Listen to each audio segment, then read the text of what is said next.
Bonjour à toutes et tous dans une nouvelle émission de T'as fait comment. Aujourd'hui, on se concentre sur le nucléaire en Bourgogne-Franche-Comté. On est accueillis par Mécanique et Services et on les remercie et 3 de leurs représentants. Et on fait cette émission dans le cadre du projet Les Métiers Comté en collaboration avec France Travail Saône-et-Loire, soutenu par le service public régional de l'orientation de Bourgogne-Franche-Comté. On va essayer de vous aider à y voir clair sur la filière nucléaire. Donc c'est une filière qui embauche en France 250 000 personnes et qui projette de recruter 100 000 personnes d'ici à 2035. Tout ça pour une énergie qui est souveraine et décarbonée. Restez jusqu'au bout, on va vous donner des conseils sur comment vous former, comment postuler, comment travailler potentiellement demain dans la filière nucléaire. En Bourgogne-Franche-Comté, le nucléaire, c'est 23 000 emplois répartis sur près de 270 établissements dans la région. Et vous allez me dire, mais où sont les centrales en Bourgogne-Franche-Comté? Alors en effet, on n'a pas de centrale, mais on a des entreprises industrielles qui contribuent à fabriquer les pièces et les matériels qui sont nécessaires au fonctionnement de l'industrie nucléaire. Donc ce sont principalement des postes industriels qualifiés, en très grande majorité en CDI, avec des rémunérations qui sont au-dessus de la moyenne de la région Bourgogne-Franche-Comté, et sur des métiers qui sont en forte difficulté de recrutement. On parle de métiers en tension, donc il y a plus d'un recrutement sur deux dans la filière qui est en tension. Je vois que ça hoche la tête à ma droite. Et sur des métiers qu'on va essayer de vous faire découvrir. Donc si je vous dis technicien d'usinage robotisé, spécialiste en contrôle non destructif, responsable qualité, sécurité, environnement, ça vous parle peut-être pas. Aujourd'hui, on a un public, alors ça leur parle, on en a parlé juste avant et on a des spécialistes dans la salle, mais on va essayer de vous expliquer en quoi ça consiste. Aujourd'hui, donc, on a 3 intervenants, ils ont un point en commun, ils travaillent pour l'industrie du nucléaire, ils vont nous en parler, ils travaillent plus largement pour l'industrie, en Bourgogne-Franche-Comté et au-delà. Bonjour à vous 3. Bonjour. Bonjour. Bonjour. Donc j'ai Vincent, donc vous êtes responsable qualité, vous pilotez la qualité, la sécurité et l'environnement d'un site de production. Exact. Vous allez pouvoir nous en parler. Baptiste, vous êtes technicien d'usinage, fraiseur sur centre numérique avec robot. Ouais, c'est ça. Je l'ai bien dit, ouais. C'est exactement ça. Top.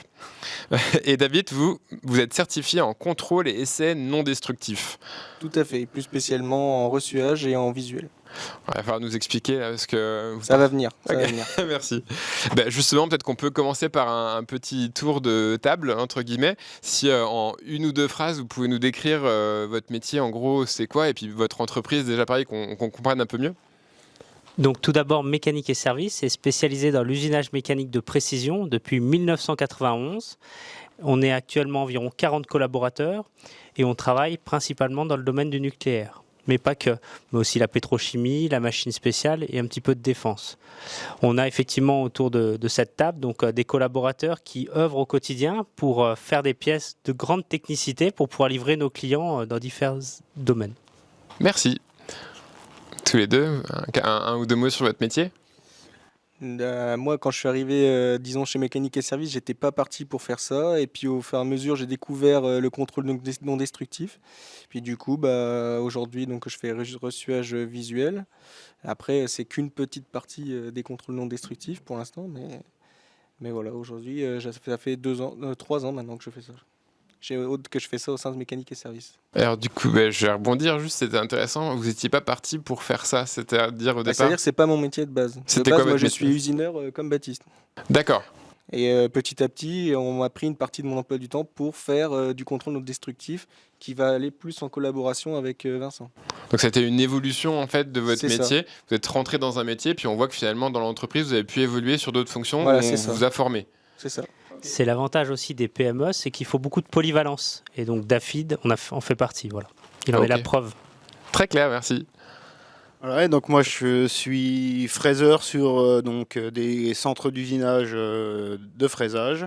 Et celui-ci a la particularité d'être alimenté par un robot qui lui charge les pièces et les décharge tout seul, entre guillemets, quand on dort. Quand on n'est pas là, quand on mange, les week-ends. Et alors, dans le public, je pense que fraiseur, ça parle à certains. Je suis pas sûr que ça parle à tout le monde. Alors, fraiseur, on usine des pièces métalliques, fraiseur prismatique et tourneur, plus des pièces cylindriques. Voilà. Ok. Et alors pour usine, ça veut dire on fait des trous, on les découpe ou j'essaie d'être On fraise. En fait, c'est des outils coupants qui viennent enlever de la matière pour réaliser des pièces métalliques. Là, j'ai tout compris. Merci. Voilà, donc quand on imagine le nucléaire, on pense aux réacteurs, aux grandes cheminées, aux aéroréfrigérants. Mais là, on parle chez vous du coup de pièces précises, de fabrication. Votre quotidien, du coup, quand vous arrivez le matin, pour quelqu'un qui... on a des personnes dans la salle qui recherchent un emploi, qui se disent pourquoi pas l'industrie, pourquoi pas le nucléaire. Si vous deviez leur décrire un peu votre quotidien de travail, du matin, en gros, en quelques phrases, mais jusqu'au soir, en gros, ça ressemble à quoi?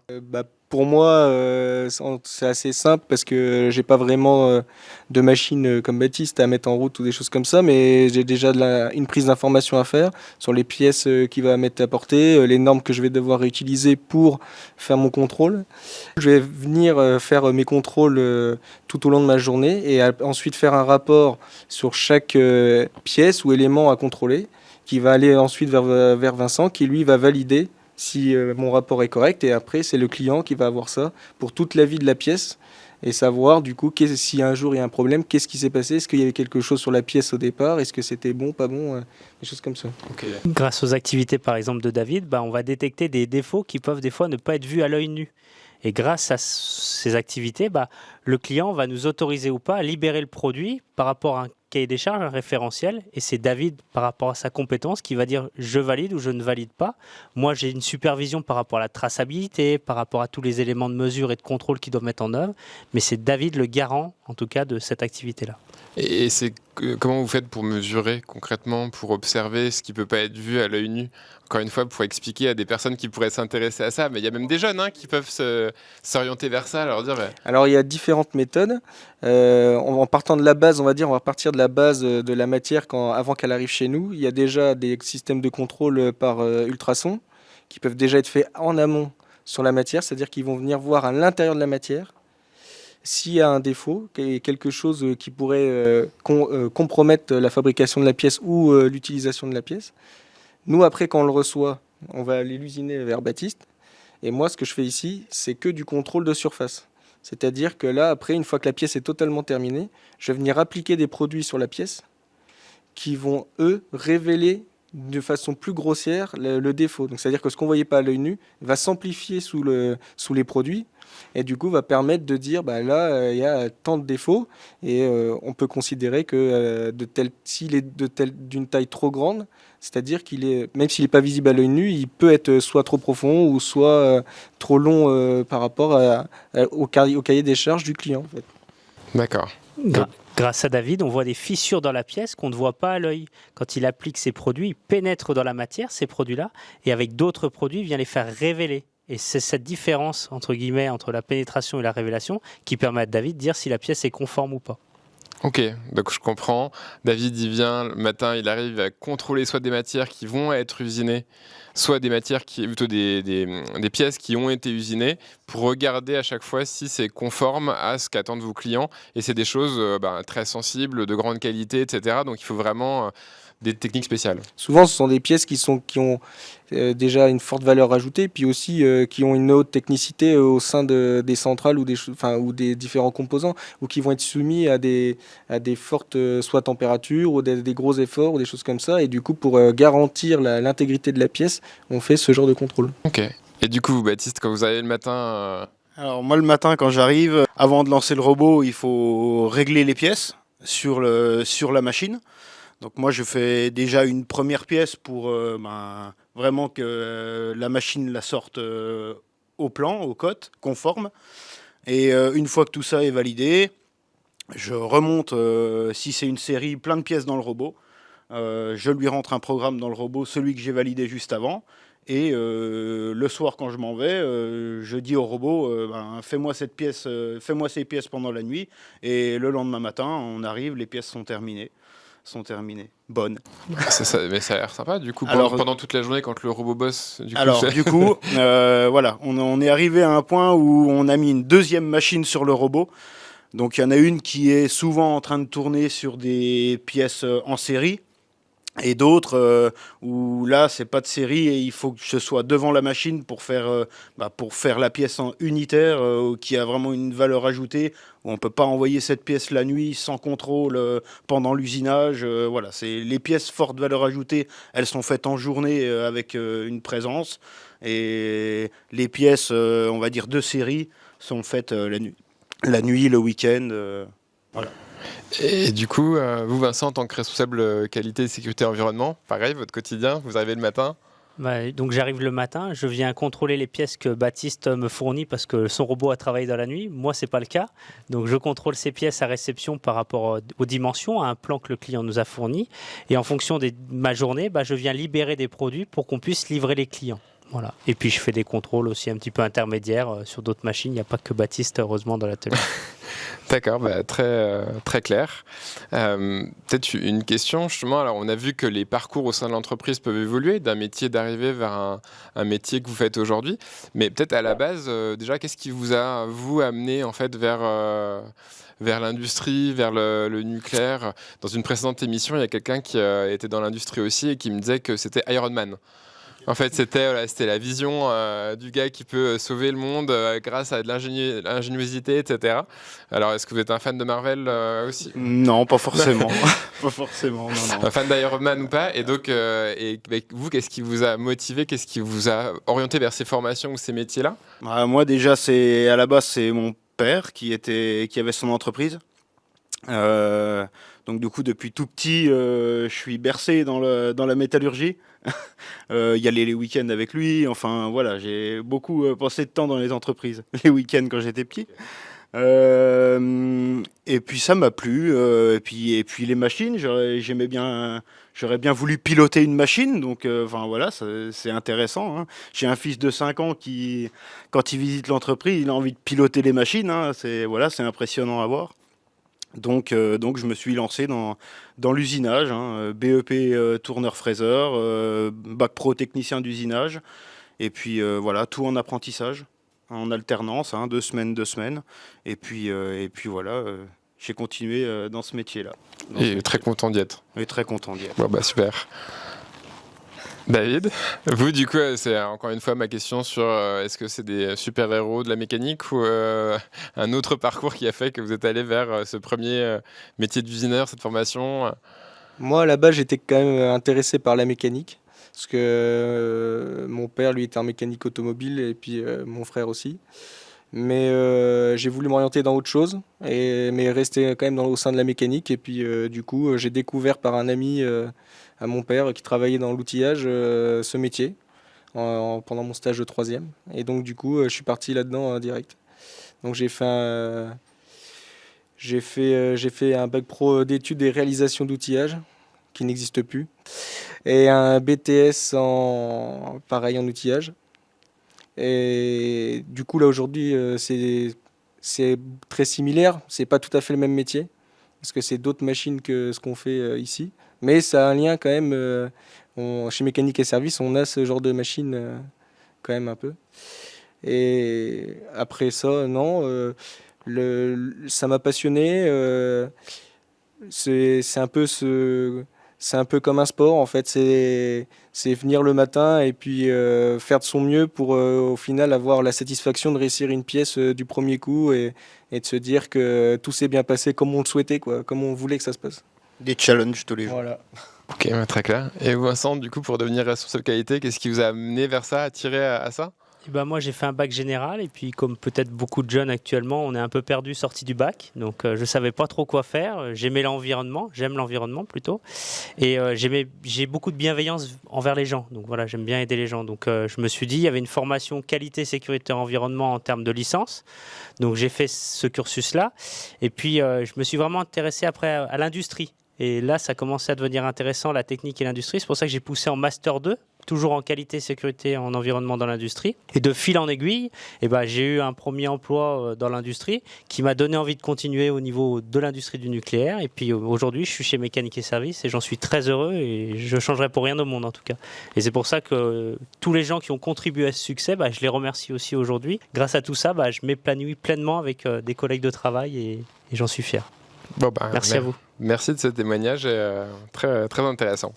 Et alors, une question que je voulais vous poser, c'est parce que alors, du coup, on voit qu'il y a eu un historique familial où des grands frères, grandes sœurs qui ont pu travailler dans les choses comme ça, ou parfois des éléments plus de vocation.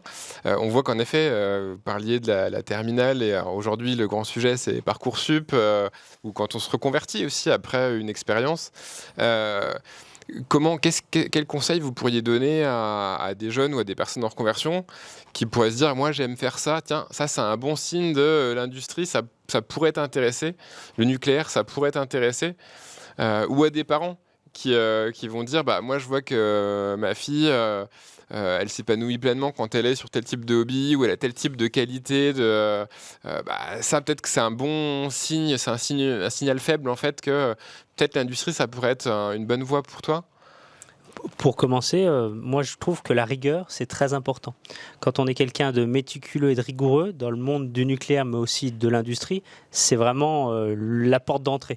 On parle souvent de 5S, de standardisation, de rangement, de respect des procédures. Et toutes ces choses-là sont les premiers pas au monde dans lequel on travaille, qui est l'industrie. Ok, donc premier mot, la rigueur. Donc s'il y a quelqu'un qui aime bien la rigueur, on n'est pas loin de Besançon, de l'horlogerie, du cadre méticuleux, mais on entend ici aussi la rigueur. Est-ce qu'il y a d'autres choses, ou est-ce qu'il y a des hobbies où vous dites, bah tiens, des gens qui aiment bien ça, typiquement, ça... Les gens qui aiment bien bricoler, fabriquer, qui sont minutieux, parce qu'il y a certaines opérations qui sont minutieuses à faire. Je les invite à essayer ce métier. C'est vrai que moi, après, je fais partie de la génération de ceux qui ont toujours bricolé, entre guillemets, soit leur scooter ou des choses comme ça, mais on va dire c'est un peu mettre la main dedans, et puis au final, je dirais après, si on veut vraiment aller dans l'industrie du nucléaire, il faut avoir un petit côté perfectionniste quand même aussi. Chercher vraiment toujours à faire mieux ou d'une meilleure façon pour vraiment assurer tout le temps, mais... je dirais oui, quelqu'un déjà qui est intéressé par bricoler quelque chose, comme dit Baptiste, ou qui veut aller plus loin, toujours chercher à comprendre comment ça marche, comment ça se passe. C'est déjà une bonne porte d'entrée, je pense. Quelqu'un qui est curieux aussi, ça peut bien marcher. Effectivement, tout ce qui est attitude de questionnement, de remise en cause, c'est notre quotidien. Tous les jours, on a des challenges, des nouvelles pièces à fabriquer, des nouvelles choses à produire. Mais c'est toujours le fait de vouloir avancer. On parle, nous, au quotidien d'amélioration continue. C'est notre leitmotiv tous les matins pour dire, tiens, demain, on va faire mieux, bon du premier coup, mais de manière plus rapide, plus efficiente. Ok, très clair. Donc rigueur, curiosité, aimer créer, fabriquer, innover sur des choses et trouver des manières à chaque fois de faire un peu mieux que la fois d'avant. Très clair. Et du coup, une question, parce qu'on anime en fait cette émission avec France Travail. Il y a aussi beaucoup de personnes qui sont en réorientation, en reconversion. Vous en voyez en fait des personnes qui ont fait un virage à 180 degrés, je vais dire une bêtise, mais qui étaient boulangers, qui demain sont chaudronniers ou usineurs. Il y a des parcours comme ça chez vous que vous observez, ouais? Oui. Je vais laisser parler mes collègues parce qu'il y en a plusieurs qui sont dans l'atelier, donc qui travaillent même essentiellement avec Baptiste. Donc oui, on en a un qui était à l'armée, qui a fait, si je me trompe pas, 20 ans d'armée. Et puis plus envie de partir loin de sa famille. Il s'est fait la reconversion. Il est venu, je crois, faire la porte ouverte. Et ça lui a plu. Il y avait cette possibilité de, avec l'armée, refaire la reconversion directement à l'armée. Du coup, il l'a fait. On l'a engagé. Il a eu son diplôme. Puis tout va bien. Tout va bien, il évolue. Il n'a pas été réformé, celui-là, c'est bon, on l'a gardé. Non, celui-là, on l'a gardé, on ne l'a pas réformé. Top. Voilà. Vous pensez à d'autres personnes aussi comme ça, d'autres exemples? De mon côté, vers moi, j'ai un collègue là, qui était, je crois, qui travaillait dans la petite enfance, qui a fait une reconversion avec c'est le GIEC, non, c'est ça? Oui, c'est oui ça. Exactement. Et donc, il a fait 1 an de formation en alternance. Et du coup, maintenant, aujourd'hui, il est tourneur sur machine. Top. Donc, okay. Oui, les reconversions sont possibles et effectivement, quand on a des accroches avec ce métier-là, il faut foncer, il faut y aller, il ne faut pas hésiter. En tout cas, si vous le sentez, essayez.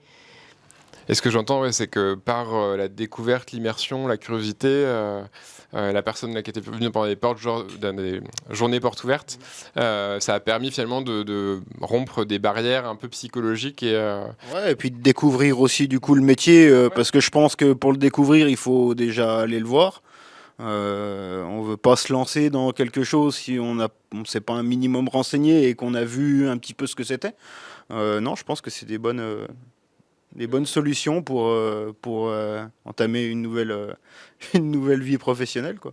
On a beaucoup de chance au sein de Mécanique et Services, c'est qu'on a un cadre de travail qui est vraiment très bon. On a un bâtiment entièrement climatisé et chauffé, on a des machines de dernière génération, on a des logiciels aussi qui suivent, il y a des formations internes qui sont faites. Donc même si au départ, comme disaient mes collègues, la personne n'a pas toute la technique de l'ancienneté, mais au fur et à mesure des formations, de l'intégration, etc., il va apprendre le métier aussi sur le tas, via des formations internes ou externes, et après il sera aussi performant que les autres. Je pense que ça donnera envie, certains s'y reconnaîtront en effet en regardant l'émission. Et du coup, petit clin d'œil sur une initiative qui permet justement de découvrir, c'est l'immersion facilité. Donc on vous invite à taper sur internet immersion facilité et vous verrez, ça permet en fait de découvrir plein d'entreprises autour de chez vous qui acceptent de vous accueillir pour de un jour, alors je pars sous contrôle de France Travail, à un mois. Et du coup, vous pouvez découvrir des métiers, des univers, des ambiances de travail, parce que c'est important en fait de voir où on va travailler. Et du coup, peut-être que ça peut générer des vocations. Et du coup, par rapport à, finalement, si je reprends l'étudiant que vous étiez il y a quelques années et aujourd'hui quand vous êtes en poste, c'est quoi les principaux écarts entre votre vision quand vous imaginiez que vous alliez travailler dans l'industrie et puis aujourd'hui, maintenant que vous y êtes en fait et que vous savez ce que c'est en fait que travailler dans l'industrie, c'est quoi les plus grands écarts ou les plus grandes surprises auxquelles il faut s'attendre? Pour ma part, quand j'ai commencé à travailler, je pensais que la qualité, c'était uniquement du contrôle et de la paperasse. Voilà, fallait faire des papiers pour faire des papiers pour faire des papiers. C'est pas du tout le cas. Il y a beaucoup de pédagogie, de discussion, d'échange pour arriver avec les collaborateurs à faire appliquer les procédures et puis à développer un produit qui est conforme aux exigences du client. Donc c'est vraiment pas du tout ça. J'avais une fausse idée et c'est avec le temps et l'expérience qu'on comprend vraiment le métier et qu'on s'épanouit parce que c'est pas faire du papier pour faire du papier. Si on répond aux exigences du client, s'il y a besoin d'un rapport, on fait un rapport. S'il n'y a pas besoin de rapport, on libère le produit tout simplement. Dans le nucléaire, effectivement, il y a souvent des rapports parce qu'il faut garantir la traçabilité, que ce soit de la matière en amont, des différents usinages. Donc on a des documents qui retracent toutes ces opérations-là jusqu'à la libération finale, ce qu'on appelle la recette. Oui, je pense que tout le monde sera sensible au fait que c'est pour un maximum de sécurité dans l'industrie nucléaire et qu'on en bénéficie tous. Donc cette exigence, cette rigueur, elle est pour un but qui est évident. Ouais. Et vous, sur l'écart entre... L'écart entre l'école et l'entreprise, c'est les technologies. À l'école, on va travailler sur des petites machines traditionnelles pour vraiment apprendre la base du métier. Et après, on arrive en entreprise où, je veux pas faire peur, hein, mais on arrive sur des technologies, des technologies de machines qui sont superbes. On peut faire de super pièces avec les machines qu'on a. Qu'est-ce qui vous a le plus surpris du coup, parce qu'on imagine des machines avec des bras par exemple, robotisés, là, je prends l'exemple de la cellule robotisée. C'est juste magique. C'est juste magique. Enfin, une machine qui tourne toute seule et qui sort des pièces pendant que je dors et quand je suis en week-end, c'est juste génial. On vous invite du coup, vous voyez, à venir découvrir dans des journées portes ouvertes pour vous faire surprendre par la technologie. Moi, le plus grand écart que j'ai pu constater, c'est comme Baptiste, c'est vrai qu'au niveau des machines, il y a un vrai écart, mais bon, c'est compréhensible aussi. Moi, j'ai pas fait en alternance, j'ai fait en parcours continu. Donc du coup, après, c'est pas toujours facile pour les établissements d'avoir le matériel nécessaire, on va dire au même niveau qu'une entreprise, parce que c'est pas les mêmes budgets. Mais donc oui, la technologie déjà. Et puis bon, il y a quand même ce côté savoir-faire où vraiment, quand on arrive, on se dit mais je suis nul. Je suis nul à côté des autres. On sort, on se dit j'ai le diplôme, vous allez voir, je vais tout casser. Et en fait, il faut avoir un minimum d'humilité parce qu'en fait, on se rend compte qu'il y a des gens qui nous apprendront tous les jours quelque chose. Et donc ça, c'est un vrai écart, ça. Très bien, faire preuve d'humilité. Je vous propose d'enchaîner par un petit jeu pour essayer de découvrir des anecdotes de votre métier. Donc je vais vous demander de... Alors je vous l'ai demandé un peu en amont, alors certains ont éprouvé plus de difficultés que d'autres, mais d'essayer de trouver dans votre quotidien, dans votre parcours, des choses qui ont pu être... atypiques, surprenantes, des anecdotes. Vous nous en racontez 3. Je ne sais pas si vous les avez partagées entre vous. Et, On en a plein, mais il ne faut pas le dire. Non. Alors celle qu'on a le droit de dire. Et, C'est ça le problème. et on va essayer de deviner avec la salle.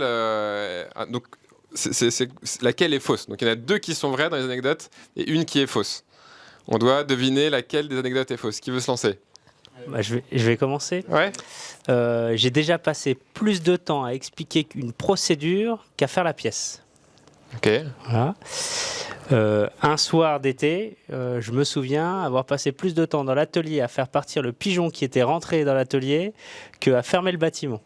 Ok. Et la 3e, j'ai arrêté tout l'atelier de production un matin parce qu'on faisait de la non-qualité et il fallait rapidement se remettre en cause parce que si on allait continuer dans cette mauvaise voie, eh ben on risquait d'avoir une mauvaise satisfaction vis-à-vis des clients. Il fallait vraiment qu'on reprenne le droit chemin. Ok, donc A, grosse explication pour savoir comment faire plutôt que faire. B, il y a un pigeon perdu dans l'usine et impossible de fermer l'usine pendant des heures faute de faire sortir le pigeon. Et 3, interruption de toute l'usine faute de qualité. Exactement. C'est ça? Donc A, B ou C. Qui vote pour A dans la salle? Personne. B, le pigeon. Moi je vote pour B aussi. Et C. Ah, il y a une majorité dans la salle sur les problèmes de qualité qui ont donné lieu à une interruption de production. Et je suis convaincu que les 3 sont vrais. Eh ben non, la première est fausse. On a la chance d'avoir des techniciens qui sont hautement qualifiés. Donc quand on explique une procédure, ils comprennent très vite. Et à l'inverse, les temps d'usinage sur nos pièces, c'est des pièces à haute technicité. C'est des temps assez longs. Ok. Voilà. Donc la première était vraie. Exactement. Et alors laquelle était fausse? La première était... Non, la première était... Ah oui, là la première était... La donc, première le pigeon... était... Le pigeon est vrai. La Ouais. première Pigeon est était vrai, fausse. Ok. Et la 3e était vraie, il n'y a même pas si longtemps que ça. Ok. Très bien. Une fois, j'ai fait un contrôle et j'ai eu une forme vraiment spéciale. Il y avait vraiment, ça faisait une étoile à 5 branches en plein milieu de la pièce, quoi. Mais ça fait pas 50 cm. C'est gros comme ça, quoi. Vraiment le truc improbable, quoi. Après, une autre anecdote. Une fois, j'ai un collègue pour me faire une blague parce que j'étais parti à ma pause. Il s'est amusé à mettre un coup de feutre rouge, vous savez, avec les petites pointes fines, sur ma pièce pour me faire croire qu'il y avait des défauts dessus. Ok, ouais. Bon collègue. Et la dernière, il y en a un, il n'arrivait pas à avoir rendez-vous chez le dentiste. Il m'a demandé avec la caméra de regarder s'il n'avait pas une carie. Laquelle est fausse? Bon. A, B ou C? Alors qui vote pour la A qui serait fausse? La B? La C? Non, la carie, non. Non, c'est la C, c'est la C. Ouais. On n'a quand même pas fait ça. Non. Mais donc, ouais, donc Mais on aurait pu le faire. Hein. La blague du stylo, c'était vrai. L'étoile mystérieuse, c'était vrai. Ça faisait une étoile, ouais. Souvent, soit on a un point ou un trait, mais là, ça faisait plusieurs traits qui partaient. Ça faisait vraiment 5 branches qui partaient autour d'un point. Ok, voyons le 3e défi. Il y a une fois, celle-là, il y a peut-être du monde à qui c'est arrivé. J'ai demandé à un apprenti d'aller chercher la lime à épaissir les angles. Il est parti pendant 1 heure. Il est revenu, il m'a dit qu'il ne l'avait pas trouvé. Il est passé me voir pour la chercher. Je veux dire qu'il était revenu avec une lime à ongles, mais non, c'était pas ça. Voilà, la deuxième, j'ai voulu lancer une série un week-end et j'ai pas mis la benne à copeaux derrière la machine. Je me suis retrouvé avec tous les copeaux derrière la machine, arrivé le lundi. Et la 3e, en fait, j'en avais marre de porter les pièces. Du coup, j'ai demandé à David Berthier, le gérant de mécanique et service, d'acheter un robot concrètement. Pour porter les pièces. Pour porter les pièces. Alors, si on résume, du coup, la lime à épaissir, les angles, ouais. Pour rajouter de la matière. Ouais. La deuxième, j'ai oublié la benne. Ok, oui. Voilà. Et la la troisième, le j'ai- robot qui ouais, fait la place. Ouais, c'est ça. Donc, qui vote pour la A est fausse. La B est fausse. La C est fausse. Ouais, c'était la C qui est fausse. Non, Donc on a, je lui ai pas imposé d'acheter un robot. Ça, on n'a pas le... C'est lui qui t'a imposé un robot. Le Joker C'est lui qui flemme, m'a imposé on va un acheter robot. un robot qui va faire à notre place. Ça marche. Bah, merci pour cette immersion dans vos réalités et des aspects plus insolites de ces réalités. On va pas tarder de terminer l'émission. Si vous deviez convaincre un jeune ou une des personnes de la salle de vous rejoindre en une phrase, vous lui diriez quoi? Donc là, le slogan. Là, vous êtes publicitaire, vous n'êtes plus contrôleur non destructif ou usineur. Moi, je dirais que la qualité est l'affaire de tous, donc il faut essayer. Ok, très bien. Synthétique, parfait. Moi, je dirais, venez chez Mécanique et Services, on va vous apprendre plein de choses. Ok. Je dirais qu'il y a, il y a tout à apprendre et c'est un métier qui offre plein de possibilités de vision sur beaucoup de... Comme on ne travaille pas que pour un domaine, on travaille pour beaucoup de domaines et au final, c'est beaucoup de visions différentes. Et au final, c'est ça qui apporte tous les jours un intérêt. Et puis, comme je disais tout à l'heure, il faut être curieux, quoi. Si on est curieux, tout de suite, on va s'intéresser à tout ça. Si on aime les challenges, de toute Voilà, façon, ça. l'industrie est faite pour les personnes quand on aime les challenges. Just do it, quoi. Ah, puis je Faut y pense aller. que vu l'actualité, l'industrie, il faut se lancer. Il faut se lancer. On va avoir beaucoup de travail.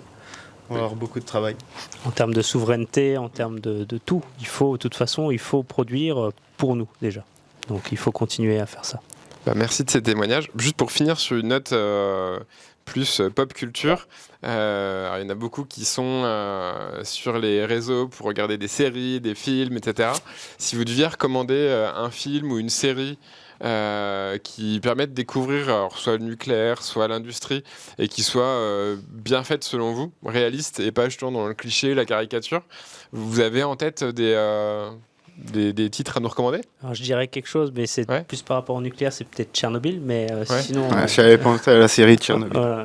Mais je pense, pour mon cas en tout cas, The Founder de 2016, c'est la création de McDonald's, on va dire, avec tout ce qui est standardisation, respect des procédures, comment est devenue cette multinationale qui est McDonald's, qui est partout. Et ça peut être la base en tout cas pour donner envie aux jeunes de venir dans l'industrie et faire de la qualité. Ok, Voilà. The Founder sur les process et D'accord. Et de votre côté, le petit conseil série film? J'avais vu quelques épisodes de How It's Make, c'est une série canadienne sur Discovery Channel qui parle en fait de toutes les entreprises industrielles et d'ingénierie en fait, et c'est des mini documentaires pour expliquer comment c'est fabriqué, un truc tout bête, même que ce soit une table ou une tasse ou que ce soit des avions, comment c'est fait, des choses comme ça. Et en fait, c'est intéressant parce que quand on voit plein de choses et puis des fois on se dit bah tiens, pourquoi est-ce que moi j'irais pas fabriquer aussi des pièces et tout. Ok. C'est pas mal. On Ça permet de voir autre chose aussi que peut-être c'est l'industrie en général, c'est pas forcément que l'usinage pour le nucléaire, mais il y a tout, quoi. Un peu le c'est pas sorcier de l'industrie, quoi. Voilà, c'est un peu ça. Ça marche, ok. Et moi, du coup, j'avais pensé à la série de Tchernobyl parce que si on fait des pièces non conformes et qu'elles partent dans les centrales, c'est ce qui peut se passer. Mais non, pour faire découvrir un peu l'industrie, par exemple, je pense à l'usinage, faut aller voir des vidéos d'usinage pour vraiment comprendre ce que c'est. Et... Sur YouTube ou sur... Ouais, par exemple, il y a tellement de vidéos, des vidéos de machines en immersion carrément dans la machine.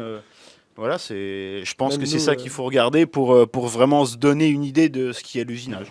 Si vous avez des bons exemples, n'hésitez pas à nous les envoyer, on mettra dans le lien en bas de la vidéo. Même nous, aujourd'hui, moi quand je vais sur YouTube, les shorts que j'ai, c'est de l'usinage des fois. Donc des fois on se dit, on rentre à l'atelier, après on dit oh t'as vu la vidéo là, des Américains là, t'as vu ce qu'ils ont fait, ça a l'air pas mal leur plaquette, machin, t'as vu ce qu'ils ont fait. Alors après on fait voir ça à tout le monde et puis en fait en regardant au fur et à mesure on apprend aussi nous, et puis mais ça permet aussi de découvrir, comme il dit, on voit des tas de choses. Les technologies changent tellement, elles évoluent tellement que grâce à ces vidéos-là, on reste aussi au goût du jour au final. Donc nous, chez Mécanique Service, on est loin d'être obsolète parce que les machines sont de dernière génération. Mais parfois, quand on peut voir des vieilles vidéos d'usinage, ça n'a plus rien à voir. C'est plus Zola où l'atelier est pas propres, etc. Les machines sont non caractérisées, il y a du bruit. C'est tout fini ça. Maintenant, les machines sont caractérisées, il n'y a plus de bruit, il y a du lubrifiant en cycle fermé, etc. C'est un vrai régal en tout cas de travailler dans l'industrie. Bon, on vous invite du coup à découvrir des industries près de chez vous, notamment si elles travaillent pour le nucléaire, notamment en Bourgogne-Franche-Comté. Et donc si la filière nucléaire en Bourgogne-Franche-Comté vous intéresse, vous intrigue, vous tente, on aura essayé de vous faire découvrir déjà un premier exemple via cette émission sur les métiers comptés avec le service public régional de l'orientation de Bourgogne-Franche-Comté. Pour aller plus loin, on vous avait promis des conseils pratiques. On vous invite fortement à aller sur le site monavenirdans-le-nucléaire.fr, donc c'est tout attaché, monavenirdans-le-nucléaire.fr. Vous verrez, vous avez la présentation des métiers, des formations, vous avez une CVTech pour pouvoir postuler dans l'industrie du nucléaire. Si vous voulez vous former, il y a plein de formations du niveau CAP à des niveaux ingénieurs. Vous pouvez le faire en voie scolaire, en alternance. Donc il y a plein de solutions possibles. Il y a des financements aussi que vous pouvez mobiliser en interrogeant vos interlocuteurs du côté mission locale, France Travail, du côté de l'Anfor, qui est un acteur de l'observation en Bourgogne-Franche-Comté. Il y a les campus des métiers des qualifications, il y a tous les acteurs du service public régional de l'orientation. Donc il y a du monde à renseigner, allez échanger avec ces professionnels, ils vous orienteront vers des entreprises locales. Et puis pour trouver un poste, bien sûr, pensez aux annonces sur France Travail et sur les sites des entreprises de la filière à côté de chez vous, en Bourgogne-Franche-Comté. Il y a plein d'opportunités, on vous a dit, avec des salaires qui sont attractifs, des conditions d'emploi qui sont stables, et c'est des métiers qui sont porteurs. Le nucléaire, on en aura besoin, et donc 100 000 recrutements dans les années à venir. Les portes sont ouvertes, alors foncez. Tous les liens sont en contact dans la description, et puis à bientôt. Au revoir. Au revoir. Allez, au revoir. Au revoir.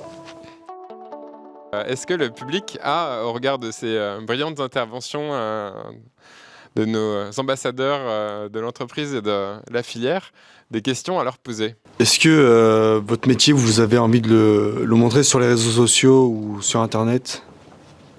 Est-ce qu'il y a une présence de l'entreprise? Est-ce que vous faites des vidéos sur les... Il y a quelques photos qui sont mises de temps en temps sur... on a un LinkedIn, c'est surtout ça, enfin c'est surtout par ce biais-là qu'on passe, le site internet de l'entreprise.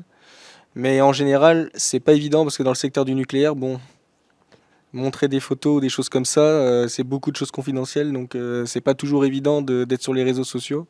Mais dès qu'on peut, oui, des belles pièces, quand on peut voir derrière nous des choses comme ça, c'est le genre de choses qu'on peut montrer et montrer du coup ce qu'on sait faire et ce qu'on est capable d'accomplir au sein de Mécanique et Services. Ouais, les machines et les procédés, c'est compliqué parce qu'il y a un savoir-faire qui est confidentiel. Maintenant, les réalisations, c'est plus simple parce que... Parce on peut maîtriser, si elles sont plus ou moins confidentielles, on peut maîtriser ou demander l'accord des entreprises, du client, pour pouvoir les afficher. Ok, très bien. Vous l'avez peut-être dit pendant l'interview, j'ai pas retenu en tout cas combien de salariés vous avez au sein de l'entreprise. On est actuellement un petit peu plus de 40 salariés. D'accord. Et les profils de poste, ça va de... Et quels sont les postes que vous recrutez le plus du coup? Voilà, c'est ma deuxième question. Alors on recherche par exemple actuellement beaucoup de techniciens en usinage qualifiés. Comme vous expliquaient mes collègues, c'est que les reconversions, il en faut, c'est très bien, on en a pris, etc. Mais on a aussi besoin de techniciens qualifiés pour pouvoir faire monter en compétence ces techniciens en reconversion qui sont arrivés récemment. On a aussi embauché 2 jeunes récemment l'été dernier. Et pareil, il faut derrière mettre des techniciens confirmés qui puissent les aider. Donc c'est la majeure partie de nos recrutements, c'est au niveau des techniciens en usinage, que ce soit tournage essentiellement, mais aussi fraisage ou fil, etc.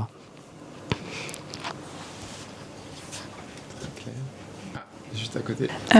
Dans vos postes, dans vos 3 postes, quelles sont les évolutions possibles? Quelles sont les compétences que vous pourriez développer et sur quel autre métier dans l'entreprise ou ailleurs ça pourrait déboucher? J'aimerais bien que Baptiste réponde parce qu'il a eu le cas concret d'un de ses collègues qui a eu des évolutions en interne. Oui, voilà, par exemple, il y avait quelqu'un qui était en tant que fraiseur avec moi, qui se plaisait plus forcément sur son poste, et plutôt que de partir, on l'a fait évoluer. Enfin, David Berthier l'a fait évoluer en tant que commercial, chargé d'affaires. Et voilà, donc non, on n'est pas bloqué à notre poste toute notre vie. Si on a envie d'évoluer, on peut évoluer. Il était rentré chez nous en tant qu'apprenti au départ, ce salarié-là. Et 20 ans plus tard, il a fait de fil en aiguille. Au final, il a acquis plein de compétences qui font que maintenant, c'est un chargé d'affaires qui est reconnu parce qu'il a toute cette expérience technique que parfois, certains commerciaux pourraient avoir un peu moins, qui peuvent sortir des écoles, par exemple. Donc, il a un vrai bagage technique qui lui permet de faire des chiffrages au plus juste pour les clients. Ok, technico-commercial. En gros, il avait la fibre, mais du coup, le bagage technique qu'il a, il le mobilise pour être pertinent. Très bien. Alors moi j'avais une question. Aujourd'hui dans vos recrutements, est-ce que vous prenez plutôt des personnes qui sont déjà formées, qui ont déjà une qualification, ou est-ce que vous pouvez prendre quelqu'un qui sort de l'école et qui arrive sur le marché du travail sans forcément d'expérience ? C'est ce que je vous expliquais un petit peu précédemment. On en a 2 qui sont arrivés là cet été. Ils sortaient de l'école directement. Ils n'ont même pas eu leur diplôme. Et donc on les a embauchés. Parce qu'ils étaient curieux, intéressés du métier, volontaires, rigoureux. Ils étaient venus faire quelques semaines chez nous pour voir un petit peu si ça pouvait éventuellement matcher. Et donc, on les a embauchés suite à ça parce qu'ils ont fait leurs preuves et on en est très fiers aujourd'hui. Ils produisent des pièces à haute technicité. Ouais, puis il y a les apprentis aussi. Enfin, on forme les apprentis. On est ouvert à tout le monde. Est-ce que ça a généré des vocations dans l'audience ? Et parfois même, donc on est ouvert à tous, on va même au-delà, c'est ouvert à la mixité. Souvent on peut penser que la mécanique c'est plutôt un monde masculin, pas du tout. On a une recrutement d'une dame qui va arriver en qualité par exemple prochainement, et voilà, c'est ouvert vraiment à tous. Tout type de personnes, tout type de milieu, il faut juste avoir cette fibre-là, entre guillemets, technique, rigueur, contrôle, mesure. Ok, très clair. Et même à l'atelier. Oui. Enfin, moi j'ai déjà travaillé avec... parce qu'on dit, c'est vrai, comme dit Vincent, souvent ça a beaucoup l'image d'être un métier d'homme. Et au final, moi j'ai déjà travaillé plusieurs fois, même en stage et en études. On avait des filles, des femmes aussi qui travaillaient. Et il n'y a pas du tout de problème là-dessus. On demande, il n'y a rien de différent. Il n'y a rien qui pourrait bloquer là-dessus. C'est juste, comme dit Vincent, faut avoir l'envie de le faire. Et puis il ne faut pas avoir peur des préjugés. Les temps ont bien changé. Comme il disait, c'est plus aussi salissant et puis c'est beaucoup moins machiste sûrement qu'à une époque. Peut-être une intervention également. Quand on recherchait une entreprise, vous nous avez dit oui tout de suite et c'est super, on vous voit avec le sourire, la patate. Il y avait une raison particulière pour accepter ou autre. En tout cas, nous on se sent bien, on se sent comme à la maison. Voilà, je voulais vous le dire. Mais il y avait une raison en particulier. Donc si vous vous sentez bien, vous vous doutez que les collaborateurs se sentent aussi bien au travail. Ça soit en tout cas. On passe effectivement quand même beaucoup de temps au travail, donc autant que ça soit un plaisir de travailler et que ça soit pas une corvée. Donc quand vous nous avez proposé de venir chez nous, on a dit oui tout de suite parce que on s'est dit si on peut promouvoir entre guillemets l'industrie, le monde du nucléaire, oui, il faut aider tout le monde qui pourrait être aidé dans ce milieu-là. Il faut promouvoir tout ça pour pouvoir enrichir la France, tout simplement. Nous, on est conscient qu'on n'est pas les seuls à avoir du mal à recruter et que le fait de le faire, c'est un appui pour toute notre région, notre région en général. Parce qu'on sait que dans toute la région, on a des contacts avec plein d'entreprises qui travaillent avec nous aussi et qui ont eux aussi du mal à trouver du monde. Et c'est logique de le faire, je pense. Et puis l'entreprise a toujours été dans l'optique, comme on dit, il y a des alternants tout le temps. Tous les ans, on a déjà 2 alternants, on les recrute assez facilement. Bon, là, on commence à avoir pris beaucoup de monde d'un coup, donc ça commence à ralentir. Mais on pense aux autres entreprises qui pourraient le faire et qui ne peuvent pas le faire parce que du coup, ou qu'ils le font pas. Mais beaucoup d'entreprises ne le font pas parce qu'ils n'ont pas de jeunes qui viennent vers eux pour venir le faire. Donc c'est dommage. Merci beaucoup en tout cas pour votre engagement au nom de la filière et puis pour l'intervention de ce jour et votre accueil. C'était très agréable et très intéressant. Merci beaucoup. Merci à vous.